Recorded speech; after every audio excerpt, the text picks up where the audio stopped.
प्यारे दोस्तों, मेरे मित्रों, भारतवासियों, मेरे देश प्रेमियों, जैसा कि आप सभी जानते हैं अभी मोदी की सरकार है और मोदी की सरकार में मोदी जी साफ साफ बोल दिए हैं कि न मैं तो खाऊंगा और न खाने दूंगा।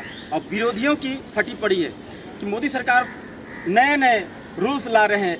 हमारा देश जो खतरों से भरा हुआ था, एक बारूद का ढेर पर खड़ा था हमारा देश, जो कि कभी भी चाइना और पाकिस्तान अटैक करके इसको नेस्तनाबूद कर देते। लेकिन मोदी की सरकार राफेल जैसा विमान ला करके भारत को मजबूत किया है और चाइना का ऐसा बिगाड़ करके हुलिया बिगाड़ के रखा है कि उसको तो हालत खराब हो जा रहा है। तो इसलिए चाइना भी डर रहा है। और जैसा कि आप जानते ही हैं, पाकिस्तान भी हमारा आए दिन हमको गिदड़ भभकी देता था, हमें मारने की कोशिश करता था, हमें डराता था। उस समय कांग्रेस की सरकार थी। 70 साल से कांग्रेस साल ने क्या किया? हमें निकम्मा बना दिया, हमें चोर बना दिया, कामचोर बना दिया, निर्लज बना दिया, हमें पढ़ने नहीं दिया सही रास्ता से। आज मोदी की सरकार है। मोदी की सरकार विभिन्न प्रकार का योजनाओं से हमारा भारत को भरपूर कर दे रहा है, हमारा भारत को सोने की चिड़िया बना दे रहा है। और भारत की भूमि हमारा जैसा कि बारूद के ढेर पर था, अभी चाइना वाला देखने से दूर से भागता है। नरेंद्र मोदी की सरकार को हमारा सैल्यूट है। श्री राम प्रभु का आदर्श से कुछ सीखिए, उनके बताए हुए रास्ता पर चलिए।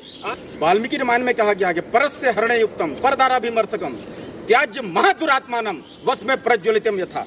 अर्थात जो मनुष्य दूसरों का धन लूटता है, पराई स्त्री पर हाथ डालता है और अपने जीवन में पाप करने का दृढ़ निश्चय कर लिया है, ऐसे दुरात्मा को जलते हुए मकान के भांति त्याग देना चाहिए। ठीक उसी प्रकार जिस प्रकार हाथ पर बैठे हुए विषैले नाग को त्याग देने से प्राणी निर्भय हो जाता है और सुखी हो जाता है। आप सब जानते हैं कि आजकल भाई भाई में पटरी नहीं खाता है। श्री राम प्रभु बोल के गए हैं, श्री राम प्रभु रामायण में बोले हैं कि चाहे कलयुग आए, द्वापर आए, त्रेता आए, सतयुग आए, भाई भाई में लड़ाई होता है और होता रहेगा। ठीक है, तो श्री राम प्रभु जैसा कि बोले हैं कि एक घर में 4 भाई जैसे रहता है तो नहीं पटरी खाता। किसी को हरा रंग पसंद है, किसी को काला रंग पसंद है, किसी को पीला, तो आपस में एक सोच जो है ना वो नहीं मैच नहीं कर पाता, इसलिए जो है ना आपसी फूट पड़ जाता। आज हर घर की यही बात है। हर घर में देखिए लड़ाई जो है भाई भाई में लगा हुआ। और किस चीज की लड़ाई है? सिर्फ प्रॉपर्टी की लड़ाई, सिर्फ धन की लड़ाई। ये महाराज बाली और महाराज सुग्रीव के समय से चलता आया है। जब महाराज रावण ने अपने छोटे भाई विभीषण को लात मार के अपने राज्य से भगा दिया था, छोटे भाई पर अत्याचार किया था, याद है ना? वानर राज बाली अपने छोटे भाई को लात मार के अपना किष्किंधा से निकाल दिया था। उसी प्रकार आज भाई भाई का झगड़ा लगभग सभी घर में देखने को मिल जाएगा। गुरुकुल की शिक्षा जो पढ़ लेगा ना वो अपने आप में कभी भी फेल नहीं खाएगा। गुरुकुल से जो पढ़ लेगा ना वो कभी भी अपना माँ बाप को अपना निकालेगा नहीं। जैसा कि आप सभी जानते हैं मित्रों, मेरे देशवासियों, मेरे भारतवासियों, मेरे भाइयों, बच्चा जब बड़ा होता है, पढ़ लिख लेता है, जो इंग्लिश मीडियम में पढ़ लिख लेने के बाद में थोड़ा बड़ा हो लेने के बाद में क्या होता है, वैलेंटाइन डे मनाता है।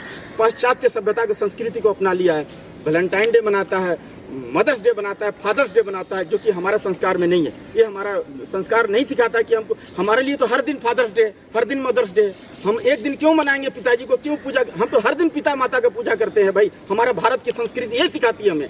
और इसलिए हम कहते हैं कि हमारा भारत देश का जो संस्कार है उसे अपनाइए और सही रास्ता पर पढ़िए। गुरुकुल की शिक्षा बच्चों को दीजिए ताकि आपका बच्चा आपको अपमान न करे, वृद्धाश्रम में न फेंके आपको। इसलिए सही शिक्षा पद्धति को अपनाइए, अपने बच्चों को सही शिक्षा दीजिए। और मैं यही रिक्वेस्ट करूंगा भारतवासियों से कि नशा त्याग करिए। आज का देखिए बच्चा नशा खा रहा है, पुड़िया खा रहा है, पान पुड़िया, बीड़ी सिगरेट, खैनी, तंबाकू, चिलम, ये सब खा पी करके अपने आप को बर्बाद कर ले रहा है।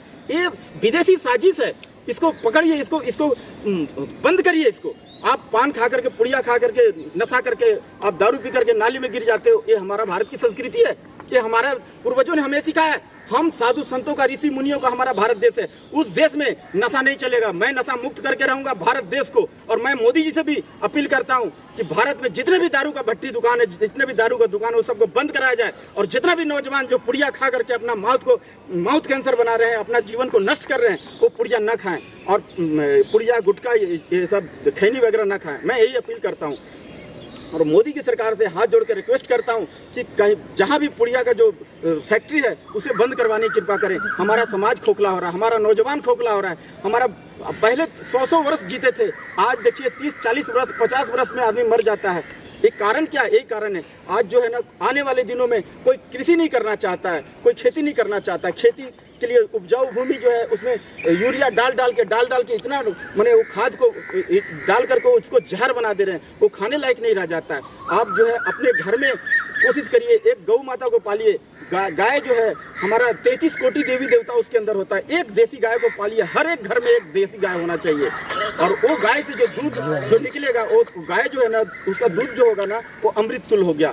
तो अमृत तुल्य उस गाय का दूध को अगर पीजिएगा तो आप 100 वर्ष तक जिंदा रहिएगा। आँख की रोशनी एकदम बहुत माने दूर दूर तक देखने लायक रहेगी, बहुत तीव्र रहेगी, अच्छी रहेगी आँख की रोशनी।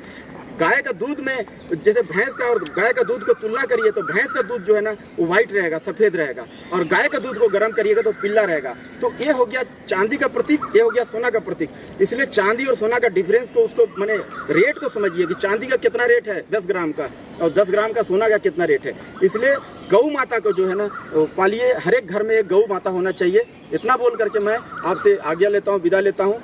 जय हिंद।